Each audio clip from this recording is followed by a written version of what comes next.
നിങ്ങൾക്ക് കരാറിലെത്താൻ ഞാൻ ഒരാഴ്ചയും കൂടെ സമയം തരാണ്. 7 ദിവസം. ഈ 7 ദിവസത്തിനകം നിങ്ങൾ ഒരു കരാറിലെത്തിയിരിക്കണം. അണ്ണന്റെ പുതിയ പ്രസ്താവന വന്നു. ഇതാണ്: 7 ദിവസത്തിനകം നിങ്ങൾ കരാറിലെത്തണം. 7 ദിവസത്തിനകം കരാറിലെത്തിയില്ല എന്നുണ്ടെങ്കിൽ നിങ്ങൾ നരകം കാണും. അതാണ്, ഇതാണ്, മറ്റതാണ്, മറിച്ചതാണെന്നൊക്കെ പറയും. 7 ദിവസം കഴിഞ്ഞാലോ? 7 ദിവസം കഴിഞ്ഞിരിക്കുന്നു, നിങ്ങൾക്ക് ഇത് അടുത്ത ഒരു 7 ദിവസം കൂടെ തന്നിരിക്കുകയാണ് എന്ന് പറയും. ആ 7 ദിവസം കഴിഞ്ഞാലോ? നിങ്ങൾക്ക് ഇത് അടുത്ത 14 ദിവസം തന്നിരിക്കുകയാണ്.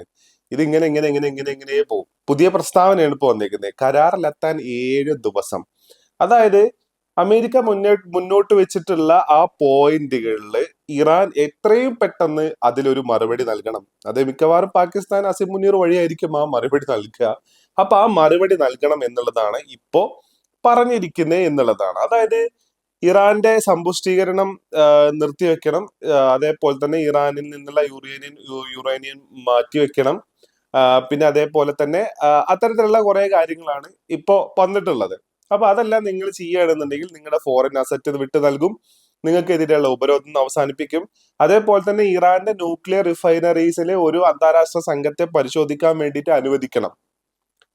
ഇതിനൊക്കെ രസമായിട്ടുള്ള ഒരു കാര്യം എന്താ വെച്ച് കഴിഞ്ഞാല്, ഇതെല്ലാം ഒരു സമയത്ത് നടന്നതാണ്. യഥാർത്ഥത്തിൽ അമേരിക്ക ആയിട്ടുള്ള ഒരു കരാറില്, അതായത് ബറാക് ഒബാമ അധികാരത്തിൽ ഉണ്ടായിരുന്ന സമയത്ത് അന്ന് 20% എൻറിച്ച്ഡ് യുറേനിയം ഇറാന്റെ കയ്യിൽ ഉണ്ടായിരുന്ന ആ സമയത്താണ് യഥാർത്ഥത്തിൽ ഇവരൊരു കരാറിലേക്ക് എത്തിയിട്ടുണ്ടായിരുന്നു. അതേപോലെ തന്നെ ഇറാന്റെ റിഫൈനറീസ് സന്ദർശിച്ചിട്ടുണ്ടായിരുന്നു. അതിൽ ഈ പറയുന്ന രീതിയിലുള്ള ഇവർ ഈ വെപ്പൺ ഉണ്ടാക്കാനുള്ള പരിപാടിയിലേക്കൊന്നും പോകുന്നില്ല എന്നുള്ള റിപ്പോർട്ടെല്ലാം വന്നിട്ടുണ്ടായിരുന്നു. ഇറാൻ തന്നെ അത് പറഞ്ഞിട്ടുള്ളതാണ്, ഒരു ഫത്വ ഇറക്കിയിട്ടുള്ളതുമാണ്. അപ്പോ അങ്ങനെയായിരുന്നു യഥാർത്ഥത്തിൽ അന്ന് ഉണ്ടായിരുന്നത്. എന്നിട്ട് പിന്നെ ഇറാനെതിരെയുള്ള സാങ്ഷൻസ് കുറച്ചു കൊണ്ടുവന്നു. അപ്പൊ ഇതൊരു നല്ലൊരു രീതിയിലേക്ക് പോകുന്ന സമയത്താണ് അണ്ണൻ വന്നിട്ട് ഏകപക്ഷീയമായിട്ട് ആ കരാറൊന്നും പോരാ, അതൊന്നും പോരാ, അതൊന്നും ഒരു ശരിയായിട്ടുള്ള കരാറല്ല, അതൊക്കെ ഇതിലേക്ക് കുറെ പ്രശ്നങ്ങളുണ്ട്, അതിനകത്ത് മറ്റേ കാര്യങ്ങളൊന്നും മെൻഷൻ ചെയ്തിട്ടില്ല, അതിനകത്ത് മിസൈലൊന്നും പറഞ്ഞിട്ടില്ല എന്നും പറഞ്ഞിട്ട് അതിനകത്തൊന്നും പുറത്തു വരുന്നേ.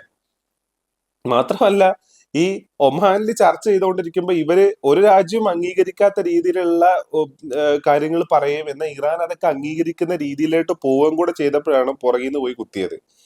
യഥാർത്ഥത്തില് ഈ പറയുന്ന കാര്യങ്ങളൊന്നും നടക്കാൻ പോകുന്നില്ല. കാരണം എന്താ വെച്ച് കഴിഞ്ഞാൽ ഈ ഇറാന്റെ എൻറിച്ച്ഡ് യുറേനിയം അവിടുന്ന് മാറ്റുക, അല്ലെങ്കിൽ അവിടെ അത് വെക്കാൻ പാടില്ല എന്നുള്ളത് അമേരിക്കനേക്കാളും കൂടുതൽ ആവശ്യം അത് ബെഞ്ചമിൻ നെതന്യാഹുവിന്റെയും ഇസ്രായേലിന്റെ ആണെന്നുള്ളതാണ്. അവരാണ് പേടിച്ച് തൂറി കഴിയുന്നത് എന്നുള്ളതാണ് ഇതിനകത്തുള്ള പ്രധാനപ്പെട്ട ഒരു വസ്തുത. ഇറാന്റെ കയ്യിൽ ബാലിസ്റ്റിക് മിസൈലുകളും ഇറാന്റെ കയ്യിൽ ക്രൂസ് മിസൈലുകളും ക്ലസ്റ്റർ ബോംബുകളും ഇതെല്ലാം ഉള്ളിടത്തോളം കാലം ഈ ഇസ്രായേലിന്റെ ചുറ്റുമുള്ള രാജ്യങ്ങൾക്ക് മേലെ നടത്തിക്കൊണ്ടിരിക്കുന്ന അക്രമം, അല്ലെങ്കിൽ കിരാതമായിട്ടുള്ള പ്രവൃത്തി, അത് അതിന്റെ ഫുൾ എക്സ്റ്റെന്റിൽ യുവമാർക്ക് നടപ്പിലാക്കാൻ പറ്റില്ല എന്നുള്ളതാണ് അതിനകത്തുള്ള പ്രധാനപ്പെട്ട ഒരു കാരണം. മാത്രമല്ല, ഗ്രേറ്റർ ഇസ്രായേൽ എന്ന് പറയുന്ന ഇസ്രായേലിന്റെ പ്രൊജക്റ്റുമായിട്ട് ഇവർക്ക് മുന്നോട്ട് പോകണം എന്നുണ്ടെങ്കിൽ അതിൽ വരുന്ന ഏക ഒരു കല്ലുകടി എന്ന് പറയുന്നത്, അതിനകത്തുള്ള ഏക ഒരു തടസ്സം എന്ന് പറയുന്നത് ആ റീജിയനിലുള്ളത് ആകപ്പാടെ ഉള്ളത് ഈ ഇറാനാണെന്നുള്ളതാണ്. ഇറാനും ഇറാന്റെ കുറച്ച് പ്രോക്സീസും ആണെന്നുള്ളതാണ്. ബാക്കിയുള്ള ആൾക്കാരെയൊക്കെ ട്രംപിന്റെ ഭരണകാലത്ത് മുന്നേ ട്രംപ് ഭരണത്തിൽ വന്നപ്പോ അബ്രഹാം അക്കോർഡ് എന്നും പറഞ്ഞിട്ട് ഇപ്പൊ UAE ഒക്കെ വലിയ ചങ്കും ആയിട്ട് നിൽക്കുന്നുണ്ടല്ലോ. ആരുടെ? ഇസ്രായേലിന്റെ.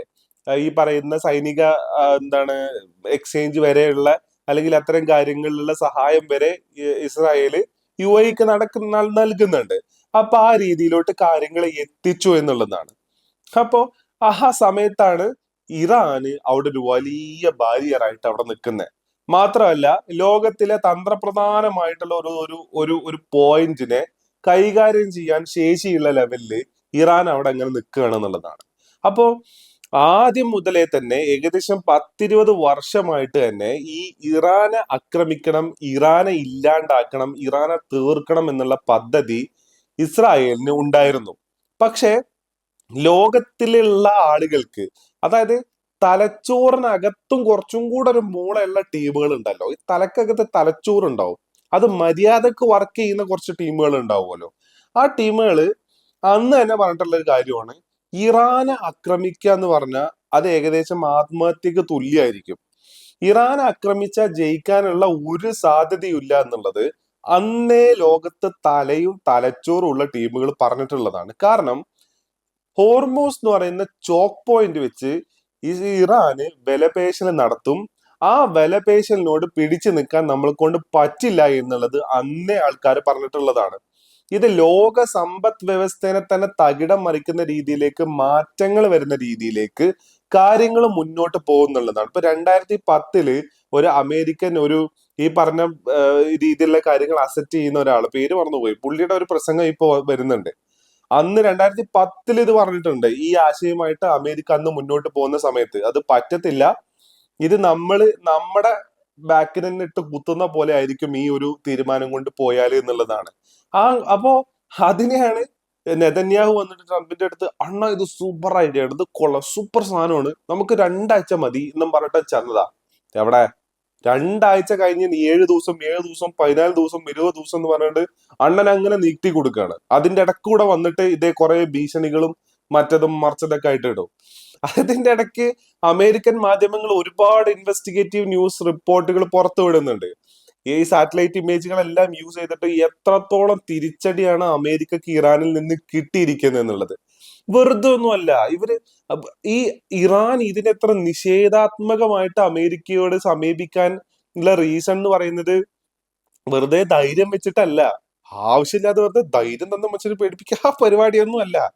അതായത് ഇവര് ആവശ്യത്തിനുള്ള ഇനി ഒരു അറ്റാക്ക് ഇറാന് മേലെ തുടങ്ങാൻ പറ്റാത്ത രീതിയിലേക്കുള്ള അടി, അതായത് തിരിച്ചടി എത്രത്തോളം ഭീകരമായിരിക്കും എന്നുള്ളത് അമേരിക്കക്ക് മനസ്സിലാക്കി കൊടുത്തിട്ടുണ്ട് എന്നുള്ളതാണ് അതിലെ പ്രധാനപ്പെട്ട റീസൺ.